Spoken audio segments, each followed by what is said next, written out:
दोस्त मायूस मत होना, ज़िंदगी में किसी भी वक्त तेरा नाम बन सकता है। अगर दिल में हो आग और हौसले हों बुलंद तो अखबार बेचने वाला भी अब्दुल कलाम बन सकता है। तो दोस्त इसी बुलंद हौसले के साथ आप भी अपनी दिशा में मेहनत कीजिए, अपने लक्ष्य की तरफ मेहनत कीजिए। ठीक है दोस्त। तो साथियों आज हम एक नए अध्याय की तरफ आगे बढ़ते हैं। तो हमारा जो हम पढ़ रहे थे वो था हमारा अध्याय नंबर 3। अब हम अध्याय 4 की तरफ आगे बढ़ते हैं। अध्याय 4 का नाम है द्विघात समीकरण। दोस्त द्विघात समीकरण की ओर अब आगे बढ़ते हैं। तो सबसे पहले द्विघात समीकरण होता क्या है, पहले हम ये पता होना चाहिए कि द्विघात समीकरण आखिर कहते किसे हैं। तो साथियों द्विघात समीकरण किसी भी रैखिक समीकरण की जो अधिकतम घात अगर 2 हो, किसी भी रैखिक समीकरण की अधिकतम घात 2 हो तो उस ऐसे जो समीकरण होते हैं उन्हें हम द्विघात समीकरण कहते हैं। ठीक है दोस्त। चलिए हम बोर्ड पर आपको समझाते हैं। ठीक है, तो आपको और बेहतर समझ में आ जाएगा। ठीक है, चलिए आगे बढ़ते हैं अध्याय 4 की तरफ। तो अध्याय हमारा 4 है, अध्याय 4 है द्विघात समीकरण। ठीक है दोस्त, ये हमारा अध्याय 4 द्विघात समीकरण। देखिए तो प्रश्नावली हम 4.1 की ओर आगे बढ़ते हैं। ठीक है, 4.1 में क्या कहा गया है, देखिए क्वेश्चन पहला क्या कह रहा है कि जांच कीजिए कि क्या निम्न द्विघात समीकरण हैं। देखिए कुछ हमें समीकरण दिए हुए हैं, उनको हम उन्हें हमें हल करके बताना है कि ये द्विघात समीकरण हैं अथवा नहीं हैं। ठीक है, द्विघात समीकरणों की हमें क्या करनी है, जांच करनी है। ठीक है दोस्त, चलिए आगे बढ़ते हैं। क्वेश्चन पहला है, पहला क्वेश्चन है x+1 का होल स्क्वायर बराबर 2x - 3। देखिए दोस्त x+1 का होल स्क्वायर, ये जो स्ट्रक्चर होते हैं, जो सूत्र होते हैं, देखिए इन सूत्रों को हमें ज्ञात करना होता है। ठीक है, तभी हम इन समीकरणों को आगे हल कर सकते हैं। अगर हमें ये सूत्र पता नहीं है तो हम इन क्वेश्चंस को आगे हल नहीं कर पाएंगे। ठीक है, तो देखिए यहाँ पर जो सूत्र लग रहा है वो लग रहा है a+b का होल स्क्वायर वाला सूत्र। ठीक है, देखिए ये जो क्वेश्चन है इसी फॉर्म में लिखा है x+1 का होल स्क्वायर, ऐसे ही a+b का होल स्क्वायर। तो ये वाला जो सूत्र है वो यहाँ पर लग जाएगा। तो देखिए a+b के होल स्क्वायर का सूत्र है a² + b² + के 2ab। ठीक है दोस्त, ये वाला जो सूत्र है वो यहाँ पर हम लगा सकते हैं। ठीक है, यहाँ पर देखिए a का मान x है और b का मान है 1। ठीक है, तो देखिए a का मान x है, तो देखिए ये जो सूत्र है इस पर आधारित हम ये जो प्रश्न हल करते हैं। ठीक है, तो x का जो a का मान है वो x हो जाएगा, तो x का स्क्वायर प्लस b² मतलब b का मान कितना है 1, तो 1 का स्क्वायर हो जाएगा +2। देखिए इस सूत्र के हिसाब से हम चलेंगे, जहाँ जहाँ a दिख रहा है वहाँ हम x लिखेंगे और जहाँ जहाँ b दिख रहा है वहाँ हम 1 लिखेंगे। ठीक है, तो a² मतलब x² प्लस b² मतलब 1 का स्क्वायर प्लस 2। देखिए ये सूत्र में है 2ab, a का मान कितना है x और b का मान कितना है 1 बराबर। देखिए इस ये जो 2 है इसका गुणा करेंगे अंदर ब्रैकेट में, 2 का x में गुणा करेंगे 2x। ठीक है, 2 का 3 में गुणा करेंगे 2 × 6। ठीक है दोस्त, देखिए x का स्क्वायर प्लस 1 का हम चाहे 100 बार गुणा कर दें, 2 बार गुणा कर दें, 1 बार गुणा कर दें, 1000 बार गुणा कर दें तो हमारा आंसर क्या आएगा, 1 ही आएगा। ठीक है, प्लस 2 का x में गुणा करेंगे 2x 1 2x, तो यहाँ पर आ जाएगा 2x बराबर 2x ऐसे ही -6।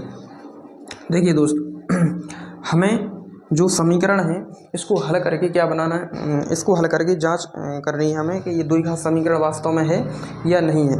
ठीक है, तो देखिए x² ऐसे ही +1 ऐसे ही प्लस 2x ऐसे ही, ये जो 2x - 6 है ये बराबर के साइड लाएंगे। ठीक है, जब भी ये बराबर के साइड आएंगे तो जो प्लस वाली संख्या है वो माइनस में बदल जाएगी और जो माइनस वाली संख्या है वो प्लस में बदल जाएगी। तो -2x + 6 बराबर 0। देखिए ये प्लस के हैं तो ये माइनस वाले बन गए, ठीक है। ये माइनस की संख्या है तो ये प्लस में बन गई, ठीक है। अब देखिए क्या कर सकते हैं, ये प्लस के 2x हैं, ये माइनस के 2x हैं, जी कैंसिल हो जाएंगे, ठीक है। अब देखिए बचा क्या है, एक्स स्क्वायर प्लस एक ये एक 6 ये हैं, 6 और एक कितने हो जाएंगे 7, तो एक्स स्क्वायर प्लस 7 बराबर 0। देखिए दोस्त ये तो दोस्त हमारा ये समीकरण निकल कर आ गया है एक्स स्क्वायर प्लस 7 बराबर 0। देखिए हमने क्या कहा था, ये जो समीकरण हल करना है और हल करके इसमें बताना है हमें कि ये द्विघात समीकरण है या नहीं है। तो हमने क्या बताया था कि द्विघात समीकरण कब होगा, द्विघात समीकरण जब होगा जब हल करने के बाद हमें x की अधिकतम घात 2 नज़र आ रही है, ठीक है। अगर x की घात हल करने के बाद अगर x की घात 2 बन रही है तो वो हमारा द्विघात समीकरण हो जाएगा, ठीक है दोस्त। तो ये जो समीकरण है एक्स स्क्वायर प्लस 7 बराबर 0 ये द्विघात समीकरण है, ठीक है। हम क्या कह सकते हैं, द्विघात समीकरण है, ठीक है दोस्त। तो ये हमारा द्विघात समीकरण हो जाएगा। और ये जो सूत्र है आप इसको याद कर लीजिएगा, ठीक है। और इसको नोट में आप नोट करके रखिएगा, ठीक है दोस्त। चलिए नेक्स्ट क्वेश्चन की तरफ बढ़ते हैं। तो चलिए अगला क्वेश्चन हमारा है, दूसरा क्वेश्चन है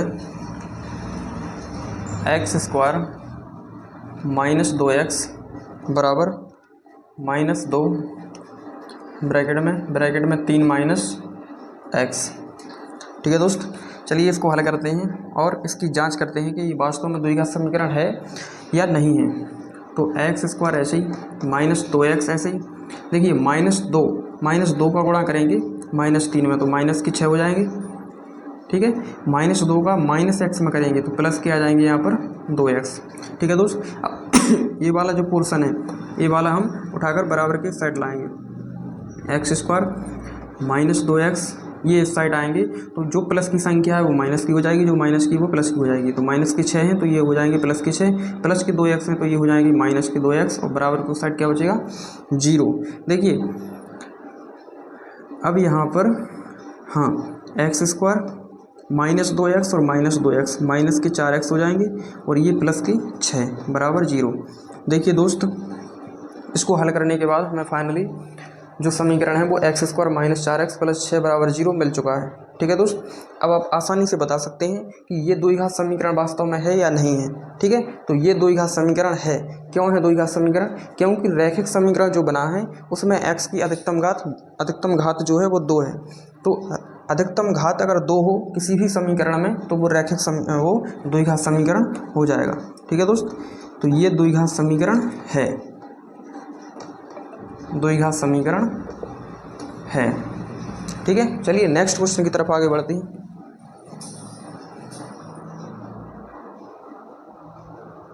तो चलिए दोस्त नेक्स्ट क्वेश्चन की तरफ बढ़ते हैं आगे।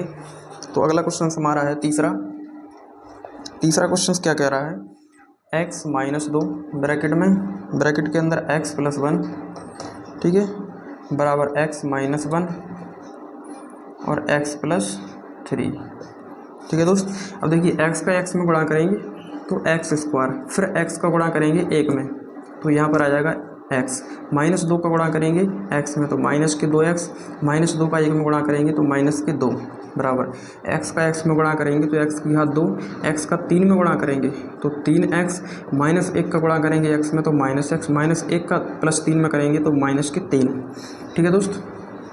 देखिए अब यहाँ पर जो समीकरण है ये जो संख्याएं हैं पहले देखो और हल कर लेते हैं। एक्स स्क्वायर -2x में से x घटाएंगे तो माइनस के x बचेंगे, यहाँ पर -2 बराबर एक्स स्क्वायर ऐसे ही प्लस 3x में से एक x घटाएंगे तो प्लस के बचेंगे यहाँ पर 2x -3। अब ये वाला जो समीकरण है इस साइड लाएंगे, ठीक है, बराबर की इस साइड लाएंगे, एक्स स्क्वायर -x -2। अब बराबर की साइड जो संख्या आएगी तो जो प्लस की है वो माइनस की हो जाएगी, जो माइनस की वो प्लस की हो जाएगी। तो -x² -2x और ये हो जाएगा +3 बराबर उस साइड बचेगा 0। देखिए अब क्या करेंगे, ये -x² है, ये +x² है तो ये आपस में कैंसिल हो जाएंगे, ठीक है दोस्त। अब देखिए -2x में से -2x और -x कितने हो जाएंगे, -3x, 3 में से 2 घटाएंगे तो बचेगा +1 बराबर 0। देखिए दोस्त फाइनली हल करने के बाद हमें ये संख्या प्राप्त हो रही है -3x+1। तो दोस्त आप आसानी से बता सकते हैं कि ये द्विघात समीकरण है या नहीं है। तो आपका जवाब होगा ये द्विघात समीकरण नहीं है। क्यों नहीं है? क्योंकि x में x की जो अधिकतम घात है यहाँ पर 2 नहीं आई है। ठीक है, तो x की अधिकतम घात 2 आनी थी, तब वो हमारा द्विघात समीकरण हो जाता। अब यहाँ पर x की अधिकतम घात 2 नहीं है, तो ये हमारा द्विघात समीकरण नहीं है। अतः द्विघात समीकरण नहीं होगा। ठीक है दोस्त, तो चलिए आशा करते हैं कि आपको चीज़ें समझ में आ रही होंगी। अगर चीज़ें आपको समझ में आ रही हों, क्वेश्चंस आपको बढ़िया बेहतर समझ में आ रहे हैं, तो अपने दोस्तों को शेयर करें और लाइक और सब्सक्राइब ज़रूर करें। ठीक है दोस्त, तो चलिए दोस्त, कल हम अगले क्वेश्चंस की तरफ आगे बढ़ेंगे। ठीक है, इसमें अभी पहले के और भी क्वेश्चंस अभी बचे हुए हैं, तो हम उनको कवर करेंगे कल। तो दोस्त, अगर वीडियो आपको समझ में आया हो तो ज़्यादा से ज़्यादा लोगों को शेयर करें, लाइक करें और सब्सक्राइब करें। ठीक है दोस्त, तब तक के लिए जय हिंद।